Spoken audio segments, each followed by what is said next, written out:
आइए जानते हैं कि श्री कृष्ण के देह त्यागने के बाद क्या हुआ। उनकी नगरी द्वारका समुद्र में डूब गई। कलयुग की शुरुआत हुई, जिसे धर्म और सत्य का ह्रास काल माना जाता है। यह कहा जाता है कि भगवान श्री कृष्ण के पृथ्वी से प्रस्थान के बाद उनका अविनाशी हृदय, जिसे ब्रह्मा तत्व कहा जाता है, जलने से बच गया। यह ब्रह्मा तत्व राजा को प्राप्त हुआ और उसे भगवान जगन्नाथ की मूर्ति में स्थापित किया गया।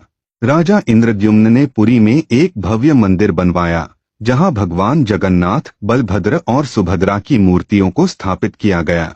इस मंदिर को जगन्नाथ मंदिर के नाम से जाना जाता है।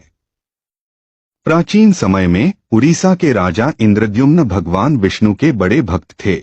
वे भगवान के दिव्य स्वरूप के दर्शन करना चाहते थे। अपनी तपस्या और भक्ति से उन्होंने भगवान को प्रसन्न किया।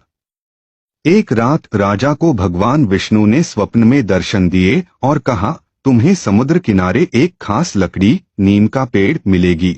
यह लकड़ी बहुत ही पवित्र और दिव्य है। इसी लकड़ी से मेरी मूर्ति बनानी होगी। राजा ने तुरंत अपने सैनिकों और पुरोहितों को वह लकड़ी खोजने के लिए भेजा। काफी प्रयास के बाद समुद्र किनारे वह विशेष लकड़ी मिल गई। अब राजा को मूर्तियां बनाने के लिए एक कुशल कारीगर की आवश्यकता थी। तभी भगवान विष्णु के दिव्य वास्तुकार विश्वकर्मा वृद्ध कारीगर के रूप में प्रकट हुए। उन्होंने राजा से कहा, मैं इन मूर्तियों को बनाऊंगा, लेकिन मेरी एक शर्त है।